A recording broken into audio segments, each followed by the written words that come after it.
बिस्मिल्लाहिर्रहमानिर्रहीम, अस्सलाम वालेकुम। कैपिटल टॉक में खुश आमदेद। आज इस्लामाबाद हाई कोर्ट ने तोशाखाना केस में इमरान खान साहब के वारंट गिरफ्तारी जो हैं वो मुअत्तल कर दिए हैं, लेकिन एक और केस में इलेक्शन कमीशन ऑफ पाकिस्तान ने इमरान खान साहब के काबिल ज़मानत वारंट गिरफ्तारी जारी किए हैं, इमरान खान साहब के भी और फवाद चौधरी साहब के भी। तो उस पर जो फवाद चौधरी साहब का रद्दमल है वो ये है कि जो इलेक्शन कमीशन का ऑर्डर है ये लाहौर हाई कोर्ट के अहकामात की खिलाफ वर्जी है और इलेक्शन कमीशन को तौहीन अदालत में हाई कोर्ट में तलब करवाएंगे, ये उन्होंने खुद ही दावा कर दिया, ये उन्होंने ट्वीट भी किया है।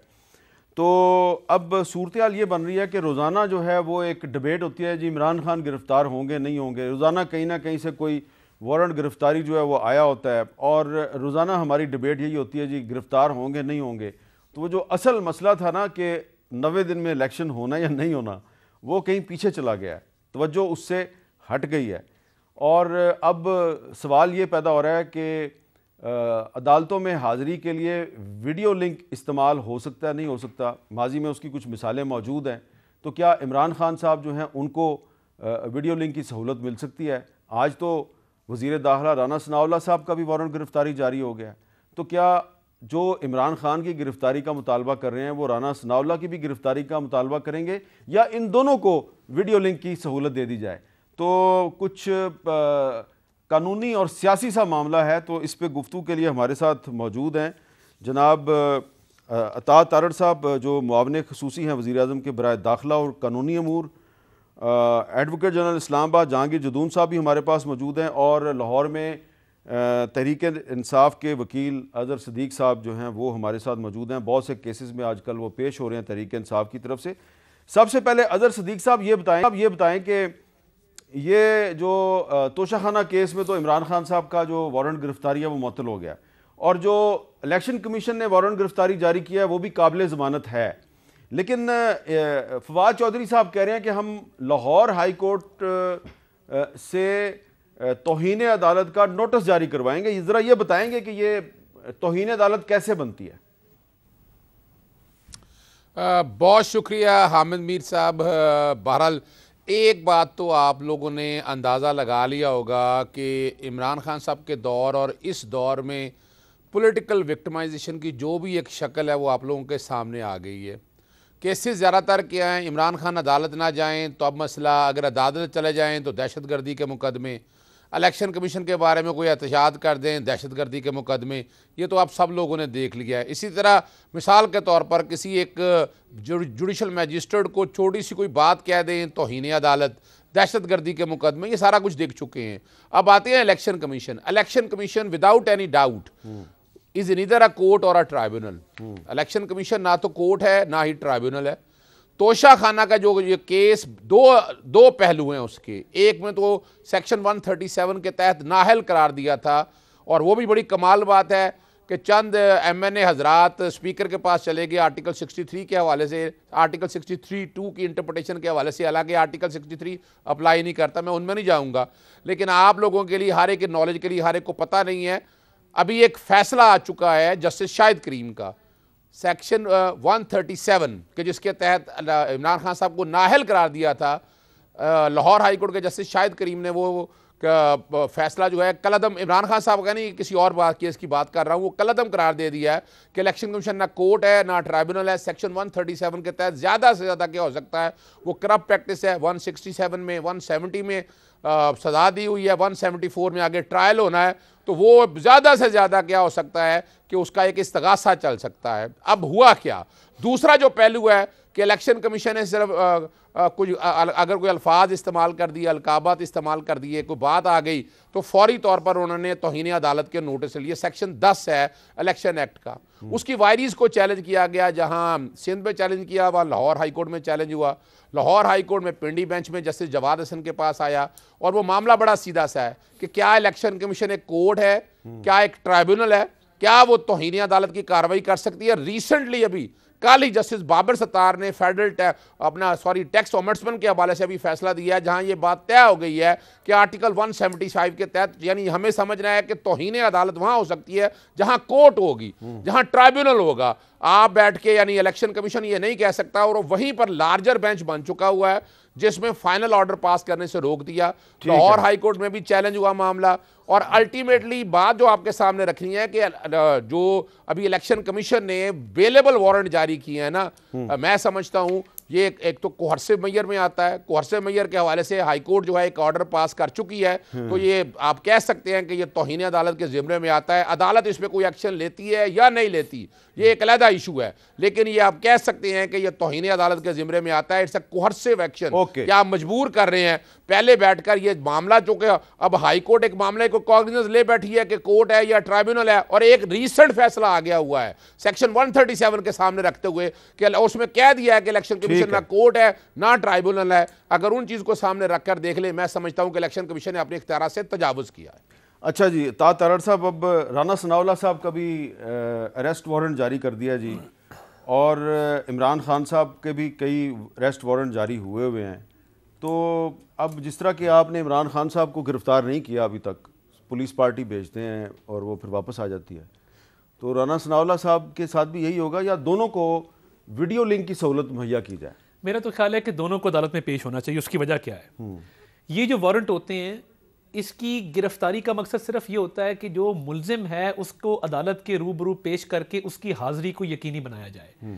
ये गिरफ्तारी या ये वारंट सिर्फ इसलिए है कि मुल्जिम पेश हो जाए और मुल्जिम मजबूर हो जाए कि वो आकर अदालत में जो है वो पेश होकर अपनी सफाई जो भी देनी वो दे। तो मेरा ख्याल है दोनों को पेश होना चाहिए। अगर एक शख्स कल रैली निकाल रहा है और रैली निकाल सकता है, अगर वज़ीराबाद इंसिडेंट के फ़ौरन बाद पिंडी में आके लात टेबल के ऊपर रख के जलसे से खिताब किया जा सकता है, लॉन के अंदर रोज़ खड़े होकर खिताब करते हैं, उस दिन 8 घंटे का सफ़र करके इस्लामाबाद आप आए हैं, 4 घंटे आप आए हैं, 4 घंटे आप गए हैं, लगभग 2-2.5 घंटे आप इस्लामाबाद में रहे हैं, तो मेडिकल ग्राउंड के पीछे छुपना मैं समझता हूँ ये कोई इतनी दानिशमंदी की बात नहीं है। तोशा खाना के केस को बड़ा शो किया जा रहा है, राना साहब पे तो चलें कोई FIR होगी ना कोई बयान देने की या कोई इस तरह के मामले नहीं, उन पे तो मुस्लिम लीग काफ ने FIR दर्ज करवाई है कि आपने IG पंजाब को धमकी दी। मैं वही कह रहा हूँ ना, बयान, और चीफ सेक्रेटरी पंजाब को, मैं वही कह रहा हूँ ना, वो बयान देने की हद तक उन पर FIR दी गई, वो पेश हो जाएंगे, वो मामला रफा दफा भी हो जाएगा। मगर ये बड़ा टेक्निकल नहीं, तो राना साहब भी इसलिए नहीं पेश हुए, वो कह रहे हैं जी मैं मसरूफ आदमी हूँ। नहीं, वो ठीक है, उनको मसरूफियत से टाइम निकालना चाहिए, हम उनसे बात भी करेंगे कि वो पेश हो जाएं और वो मामले को क्लियर कर दें। बयान की हद तक है ना, अब तोशा खाना को ट्रिविलाइज किया जा रहा है, उसको छोटा बना के दिखाया जा रहा है। दुनिया में मनी लॉन्ड्रिंग का एक नया तरीका निकला है।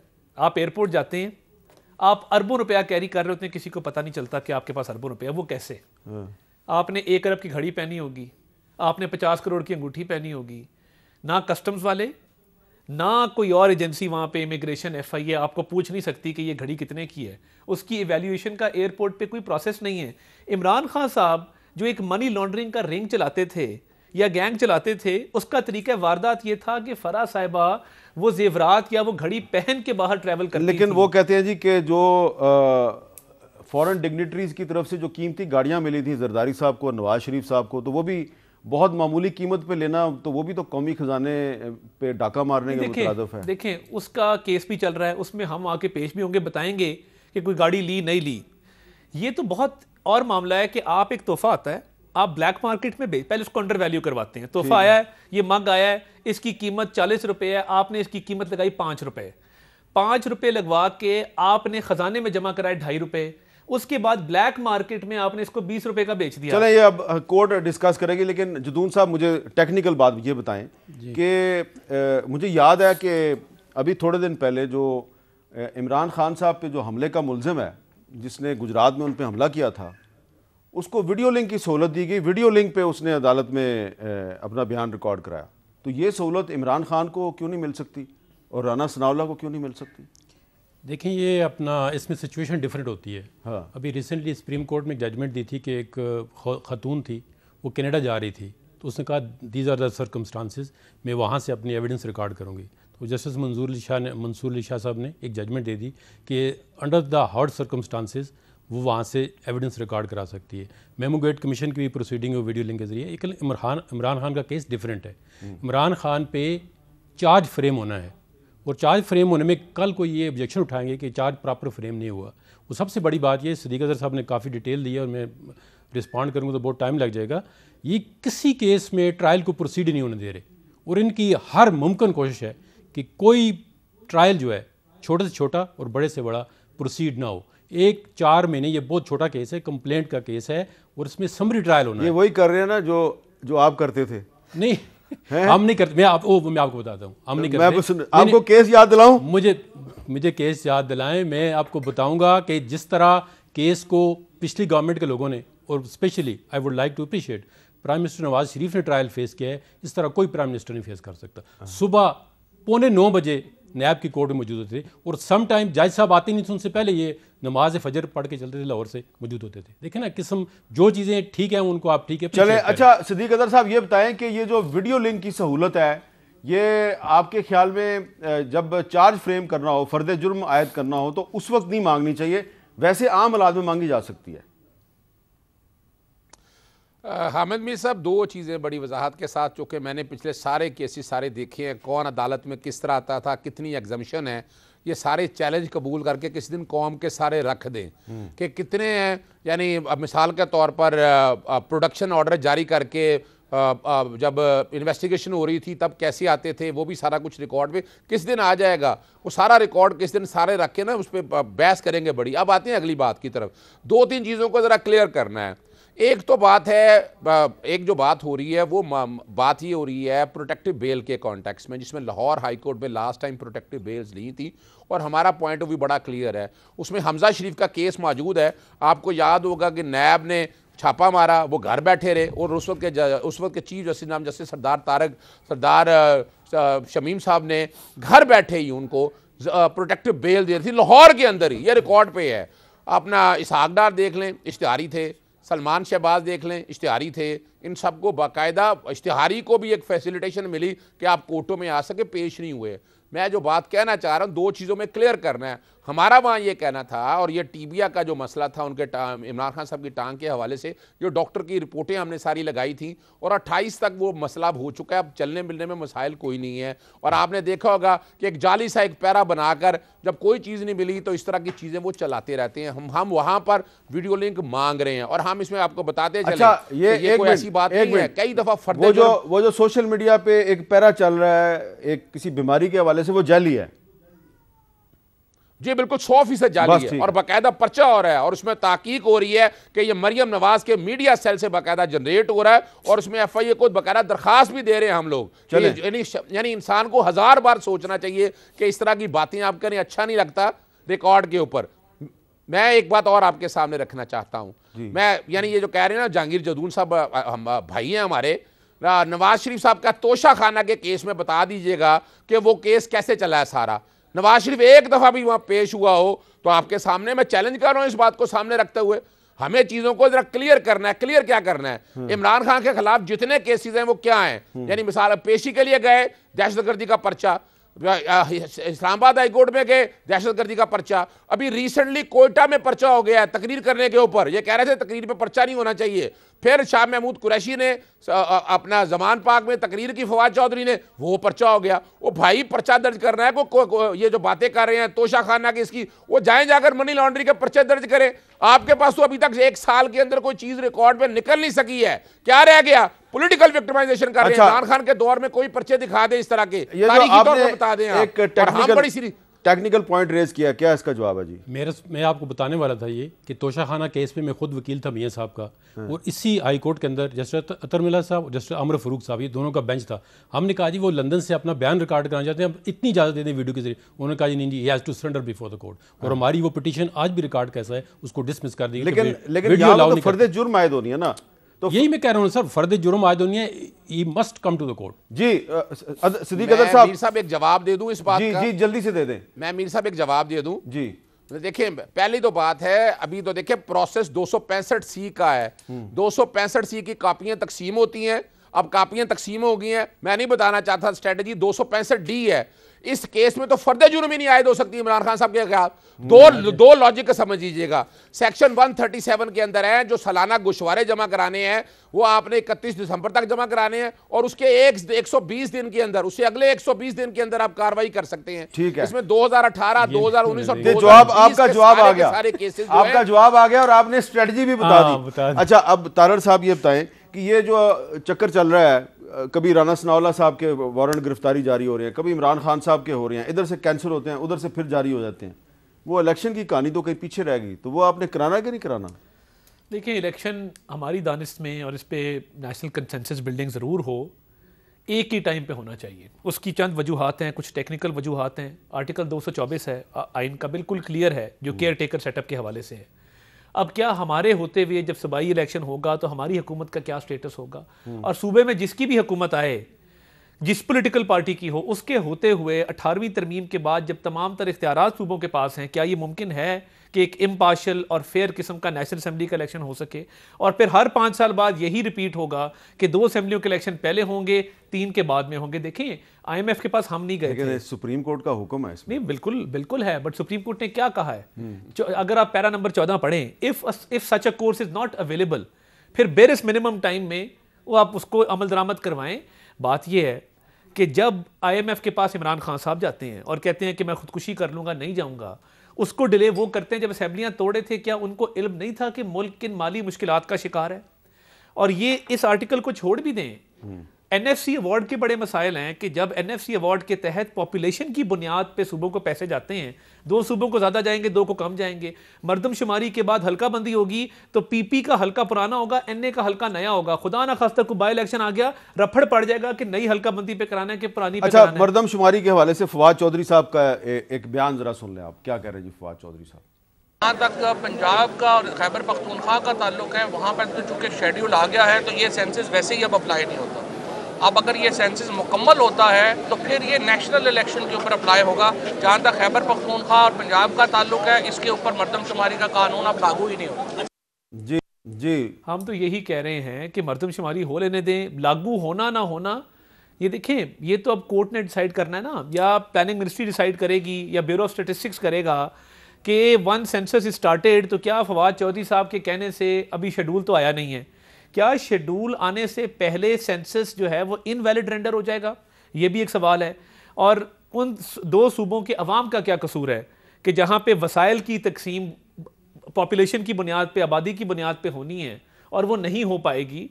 तो देखिए, ये इन्होंने उजलत में असेंबली तोड़ी है, इन्होंने जल्दबाजी की है, इन्होंने अपने सियासी मकासद के लिए उसको इस्तेमाल करने की कोशिश की है। मुझे नहीं लगता कि मरदमशुमारी रुक पाएगी।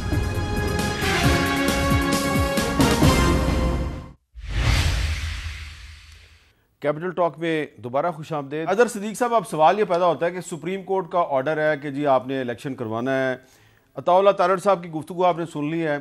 फ़र्ज़ करें कि ये इलेक्शन नहीं होता, जिस मुद्दत में सुप्रीम कोर्ट ने कहा है कि करवाएं, नहीं होता, तो क्या फिर इस पर तौहीन अदालत की प्रोसीडिंग हो सकती है? अच्छा, पहली तो बात है, अता तारड़ साहब जो कि वफाकी हुकूमत को रिप्रेजेंट करते हैं, उनका सूबे में इलेक्शन से कोई ताल्लुक नहीं है, दूर दूर तक कोई वास्ता नहीं है। और मैं आपके सामने 2 बातें रखता हूं, चूंकि ये मैंने सारा केस पहले दिन से ये बहस की है। पहली तो बात है, आईने पाकिस्तान में कहीं ये नहीं लिखा कि सारे इलेक्शन इकट्ठे होने। हमें आईने पाकिस्तान, और आप इस बात के गवाह हैं, आप हमेशा आईने पाकिस्तान पे नफाज की बात करते हैं। किसी जगह बता रहे, मैं चैलेंज करता हूं इस बात को कि जहां ये लिखा हो कि सारे इलेक्शन इकट्ठे कराने। हाँ, एक बड़ी नोवेलिटी के साथ आर्गूमेंट किया गया सेक्शन 69 के हवाले से कि 1 पोल का बहाना बनाया गया। अच्छा, 1 पोल में लिखा हुआ है कि असेंबली के इलेक्शन होने हैं। असेंबली डिफाइन है, नेशनल असेंबली और प्रोविंशियल असेंबली, यानी एक असेंबली के इलेक्शन 1 पोल होने हैं। तो ये भी चैलेंज कबूल कर लें, कोई एक प्रोविजन बता दें, मैं वकालत छोड़ दूंगा कि जहां ये कहा हो कि सूबाई और वफाकी हुकूमत के इलेक्शन एक डेट पे होने हैं। अब आते हैं दूसरी तरफ, इन्होंने गालबन सुप्रीम कोर्ट का फैसला नहीं पढ़ा। 90 दिन के अंदर लाहौर हाई कोर्ट ने भी कहा है, सुप्रीम कोर्ट ने भी कहा है, यानी सुप्रीम कोर्ट को नहीं पता था, हाई कोर्ट को नहीं पता था कि इलेक्शन नेशनल असेंबली या सूबाई असेंबली के। इन्होंने आर्गूमेंट लेने की भी कोशिश की, वो आर्गूमेंट नहीं मानेंगे। अब शेड्यूल आ चुका है और सेक्शन 57 बड़ा क्लियर है। जिस दिन पोल की डेट आ जाएगी, सेक्शन 57 के तहत 52 दिन का शेड्यूल देना है। वो 1 या 2 दिन रह गए इलेक्शन कमीशन के पास, वो शेड्यूल देंगे नहीं। तो मैंने तो यहाँ लाहौर हाई कोर्ट में कंटेम्प्ट अपनी वैसे ही डिस्पोज कराई है। वह सेक्शन 187 आर्टिकल 187 के तहत लाहौर हाई कोर्ट में कंटेम्प्ट की दरखास्त दायर की जाएगी और सुप्रीम कोर्ट में भी। और ये बात याद रखिएगा, मिनिमम यानी यहाँ से इंटेंशन क्लियर होगी।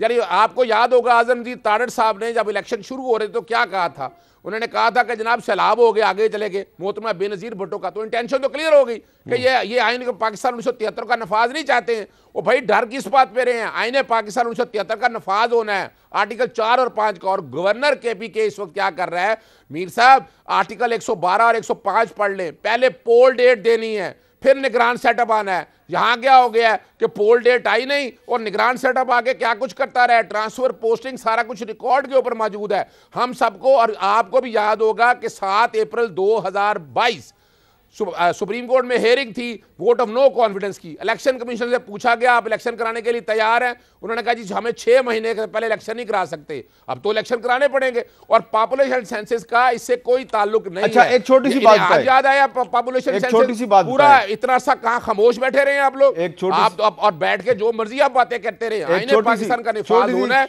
और इंशाल्लाह हो के रहेगा। शॉर्ट स्टेटमेंट बताइएगा, शॉर्ट स्टेटमेंट देनी है आपने प्लीज, कि आप कह रहे हैं कि आप तौहीन अदालत की दरख्वास्त दायर करेंगे लाहौर हाई कोर्ट में भी और सुप्रीम कोर्ट में भी। तौहीन अदालत की किस किस के खिलाफ आप दरख्वास्त दायर करेंगे? देखिए, एक तो वफाकी हुकूमत का मैं फिर कहता हूं कोई ताल्लुक नहीं है, पता नहीं क्यों वफाकी हुकूमत सारे मामले में आ रही है, इनका क्या ताल्लुक है सारे इलेक्शन के साथ? निगरान ये सारा काम करना है निगरान हुकूमत ने और इलेक्शन कमीशन है। आर्टिकल 218 पढ़ ले, 222 पढ़ ले। अब क्या होगा अगर ये इलेक्शन नहीं कराएंगे तो इलेक्शन कमीशन के खिलाफ, जो कि इलेक्शन कमीशन की जिम्मेदारी है, आर्टिकल 218 और 220 पढ़ ले। और उसके अलावा निगरान सेटअप के अगेंस्ट ये सारा मामला लाया। चलो ठीक है, काम सिर्फ इलेक्शन कराना और कोई ताल्लुक ओके। अच्छा जी, अता तारड़ साहब आपका क्या ताल्लुक है? आप वफाकी हुकूमत है, आप क्यों बोलते हैं? बड़ा कन्वीनियंटली थोड़ा पढ़ लेते तो पता लगता कि फंड जो हैं वो वफाकी हुकूमत मुहैया करती है। बजट में जो एक प्रोविजन है फंड्स की इलेक्शन के लिए, वो पैसे फेडरल गवर्नमेंट ने मुहैया करने हैं। अगर इनका ख्याल है कि सूबाई हुकूमत के पास इतने वसाइल हैं कि इलेक्शन करा लें तो करा लें। अब इंटीरियर ने ट्रूप्स प्रोवाइड करने हैं, DGMO को डायरेक्ट तो नहीं खर्च जाएगा ना, DGMO को कौन लिखेगा? Interior ministry लिखेगी। प्लानिंग के हवाले से मामला है, फेडरल गवर्नमेंट इस सारे मामले में बहुत बड़ी स्टेक होल्डर है। सुप्रीम कोर्ट के ऑर्डर में ये क्यों लिखा गया कि वजारत खजाना और वजारत दाखिला दोनों, वजारत प्लानिंग, और ये क्यों लिखा गया कि if such a course is not available, यानी अगर 90 दिन में मुमकिन नहीं है तो फिर शॉर्टेस्ट मिनिमम टाइम में करवाया जाए। ये ऑर्डर में लिखा है, पैरा 14 है, पढ़ लें, बिल्कुल क्लियर है। लेकिन कंटेम्प्ट ऑफ कोर्ट तो होगी इलेक्शन कमीशन पे और पंजाब की निगरान हुकूमत के खिलाफ, आप पे तो नहीं वो करेंगे? वो बस ठीक है, बड़ी मेहरबानी इनकी, फिर तो बड़ी बड़े शौक से करें उनके खिलाफ। बट हम देखें इस साल, लेकिन अगर आप दरखास्त करेंगे तो आप पे भी कर देंगे। वो इनका कोई पता नहीं ना, कंटेम्प्ट भी कर दें और एक आधा परवेज़ साहब से फोन भी करा दे, हम तो टंगे गए मेरे साहब, हम कहां जाएंगे बेचारे। जी अजहर सिद्दीक साहब, इन पे करना कि नहीं करना? कर दे और एक आधा फोन परवेज़ से करवा दें। अता तारड़ के साथ दोस्ती है, प्यार मोहब्बत के साथ इसको जायजा जो मर्जी कहता रहे, ये इसके साथ जब किसी दिन कुछ करना होगा तो करेंगे। लेकिन एक मैं बात बता दूं मीर साहब, आप जो कि बात की है अता तारड़ ने, और मैं आपके सामने पैरा 14 पढ़ देता हूं। क्या है वो लफ्ज समझ लीजिएगा जो मिनिमम वो क्यों कह रहे हैं। वो लफ्ज है, it may not be possible to meet the 90 days deadline stipulated by the constitution, it is also the case that possibly on account of misunderstanding of the law, कि कानून में इबहाम था पंजाब की हद तक कि पोल डेट किसने देनी थी। अब सिर्फ इस वजह से, यानी आप जो ये सारा कुछ कह रहे हैं, ये सारा कुछ रिकॉर्ड होना है, कल फिर सुप्रीम कोर्ट में जाएगा, इंटेंशन और मोटिव सामने आ जाएगा। मैं नहीं चाहता कि मेरे लिए आप कंटेम्प्ट ऑफ कोर्ट का मवाद फराहम करें, बड़े मसाइल पैदा हो सकते हैं। One should be very clear कि आप बैठ के वो बात करें। और दूसरा देखिए, आप ये डिनाई नहीं कर सकते, ना पैसे देने से डिनाई कर सकते हैं, ना ये लॉ एंड ऑर्डर के लिए। और बाकायदा चीफ सेक्रेटरी के और IG पंजाब की अंडरटेकिंग लाहौर हाई कोर्ट के ऑर्डर के अंदर मौजूद है। और ये पैसा सारा फेडरल कंसोलिडेटेड फंड से आना है, इनका कोई ताल्लुक नहीं, कोई एहसान नहीं कर रहा है इन्होंने कौम के ऊपर, ये आईनी जिम्मेदारी। यानी आज अगर ये शुरू कर दें तो कभी भी इलेक्शन ही होंगे, हम नहीं पैसे देते, हमने सेंसस नहीं कराया, इलेक्शन ही होने देंगे। याद रखिएगा, ये सारा जो काम है ये आइन को तोड़ने की बातें हो रही हैं, 4 और 5 तोड़ने की बातें हो रही हैं, और जो हलफ दिए हुए हैं उन सब हलफ की वायलेशन हो रही है। हमें सारों को आईने पाकिस्तान 1973 का निफाज उसकी असल शक्ल में करना है, और वो यही है कि आप इलेक्शन कराएं। यही सुप्रीम कोर्ट ने कहा है, यही आइन ने कहा है, और यही अवाम चाहती है। और अप्रैल 2023 में आईने पाकिस्तान की तश्कील के 50 साल भी पूरे हो रहे हैं। अच्छा जहांगीर जदून साहब, ये बताएं, एक सवाल ज़रा मुख्तलिफ है लेकिन कंटेम्प्ट ऑफ कोर्ट की बात हो रही है इसलिए आपसे पूछ रहा हूँ। आपने अभी खुद ही बताया कि आप नवाज शरीफ साहब के वकील थे, तो जब नवाज शरीफ साहब अदालत में पेश होते थे हाई कोर्ट में, तो उनके लिए, उनकी गाड़ी के लिए कोई दरवाज़ा वगैरह खुलता था?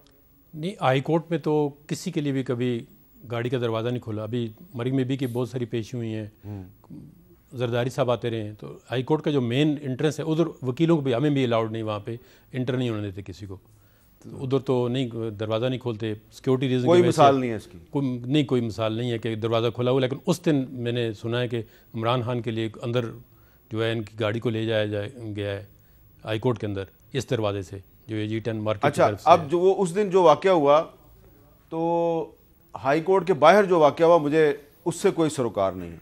हाई कोर्ट की प्रेमिसेस के अंदर एक वाक़या हुआ, इस्लामाबाद पुलिस जो है उसने वहाँ पे सहाफ़ियों के साथ मारपीट की। जी जी, तो ये तौहीन अदालत के ज़ुमरे में नहीं आता?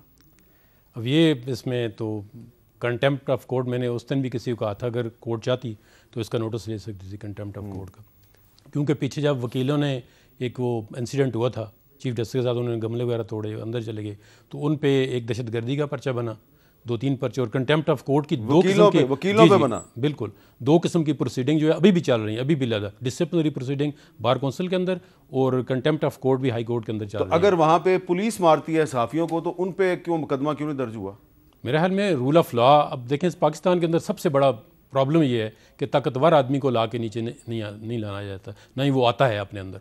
अगर ये काम मैं अब फेयरली कहूँ ना, अगर पुलिस वालों को कोई बंदा मारता तो फिर आप देखें कितने। ये मैं इसलिए पूछ रहा हूँ कि कल वो जो हाई कोर्ट बार में एक फंक्शन था, वहाँ पे आपने एक तकरीर की जी, तो उसका मैं क्लिप अगर चला दूं तो मेरे लिए कोई मसला पैदा हो जाएगा कि नहीं होगा? क्लिप न चलाएं, मैं आपको खुद ही कह रहा हूं।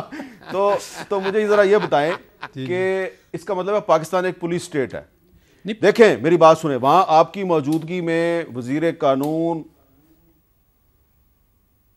जी जी तारड़ साहब ने कहा कि मैं जा रहा हूँ राना सनाउल्लाह के पास और कल सुबह तक मसला हल हो जाएगा। फिर वो राना सनाउल्लाह साहब के पास आए और उन दोनों ने डिस्कस किया और उन्होंने कहा जी कल पुलिस के खिलाफ कोई कार्रवाई हो जाएगी। ठीक है, आज सुबह अदालत में पुलिस ने कहा कि नहीं जी ये तो साफ़ी जो है ये तो ताउन नहीं करते। इसका मतलब है वज़ीर कानून और वज़ीर दाखिला जो हैं उनको इस्लामाबाद की पुलिस ने ज़ीरो किया हुआ है। ये मुल्क एक पुलिस स्टेट बन चुका है, आप इसको माने? नहीं, राना साहब ने कल आपके प्रोग्राम वरना जो आपने कल वहां तकरीर किया है मैं उसका क्लिप चला दूंगा। कंडेम जो है राना साहब ने इधर किया है आके कि जी गलत काम हुआ है। अब देखें ना, FIR जो है पुलिस का रोल था कि वहाँ के फ़ौरन FIR होती। मैं अब भी कहता हूँ as advocate general principal law officer of Islamabad कि जी FIR होनी चाहिए थी। तो FIR होनी चाहिए थी, FIR नहीं हुई। FIR देखें, FIR के बाद इन्वेस्टिगेशन 8 दिन हो गए नहीं ना हुई FIR। इसका मतलब है कि कम से कम पाकिस्तान का वफाकी दारुल हुकूमत इस्लामाबाद एक पुलिस स्टेट है। देखिए अब इसमें पुलिस यहाँ पे वजीर दाखिला और वजीर कानून की कोई नहीं चलती।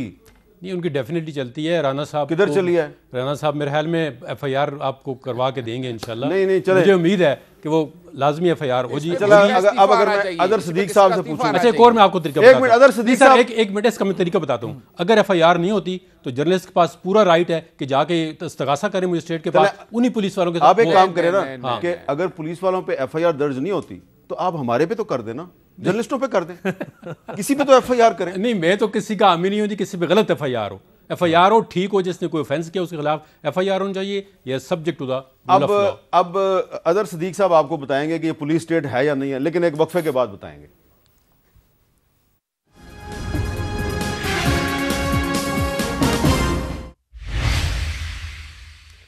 कैपिटल टॉक में दोबारा खुशामदीद।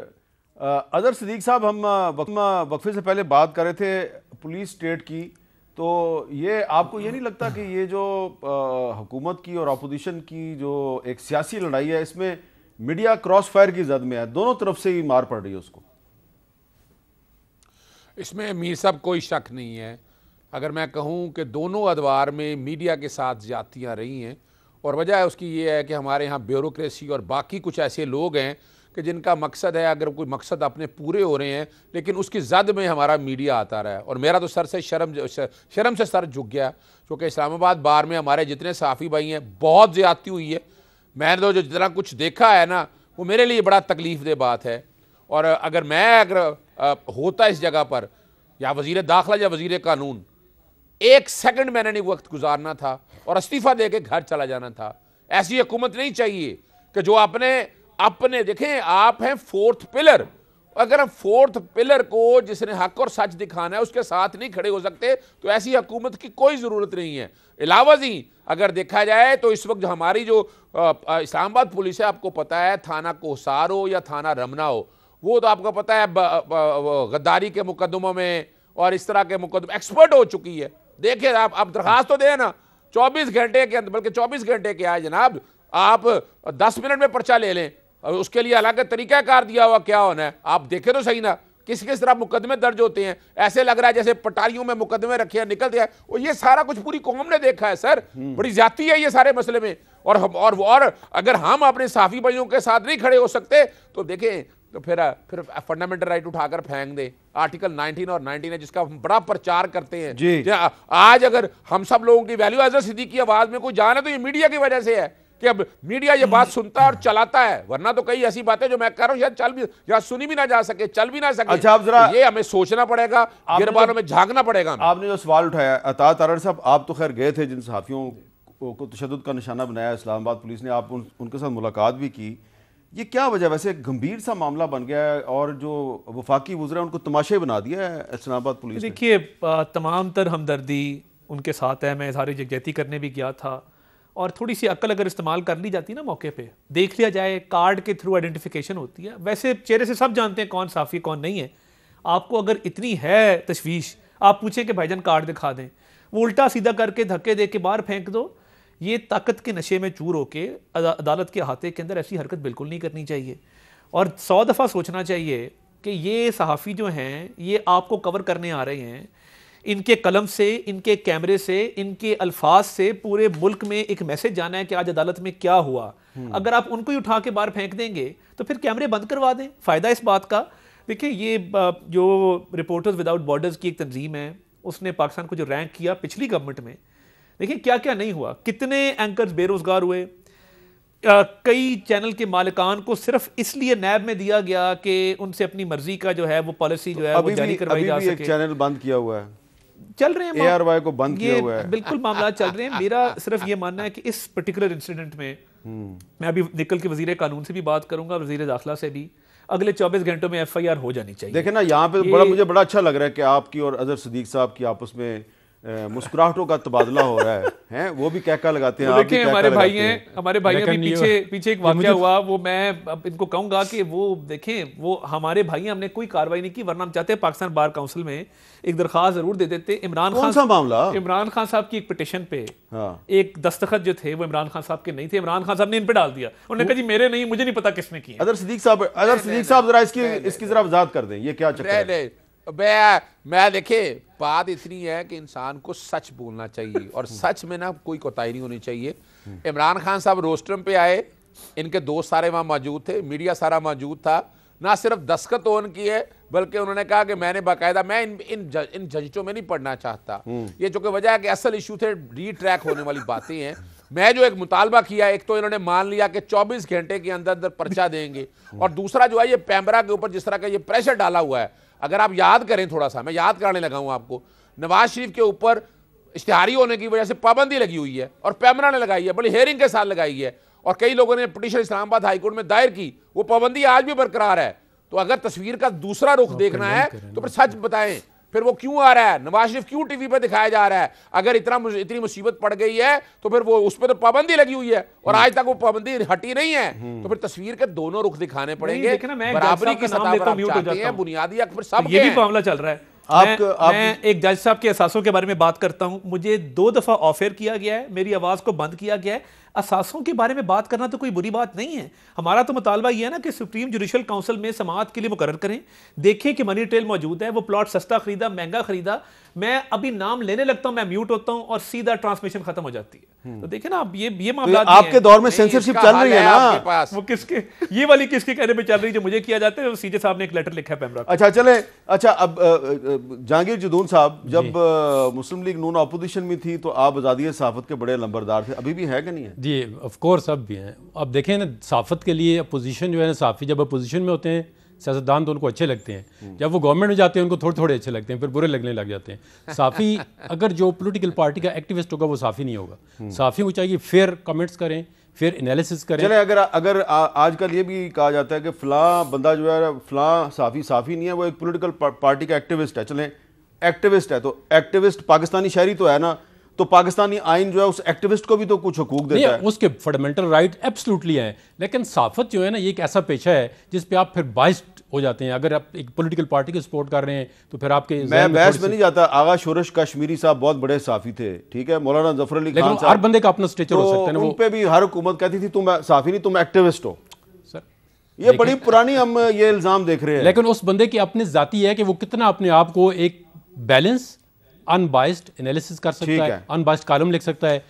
वो किसी पार्टी से लाइकिंग होगी उसकी, लेकिन उसको चाहिए कि उसको अपनी सहाफ़त के अंदर रुकावट ना आने दें। बस आप तीनों का बहुत बहुत शुक्रिया। तीनों वकील थे, इनका ताल्लुक कानून से था, और मैं चलते चलते आखिर में सिर्फ यही बात करूंगा कि खुदारा हाथ जोड़ के कहता हूं, अप्रैल 2023 में पाकिस्तान के आइन की तश्कील के 50 साल मुकम्मल हो रहे हैं। कहीं ऐसा ना हो कि पाकिस्तानी आइन की 50वीं सालगिरह पे हम आइन का मातम कर रहे हों। अल्लाह करे ऐसा दिन पाकिस्तान में ना आए। इजाज़त दीजिए, अल्लाह हाफ़िज़।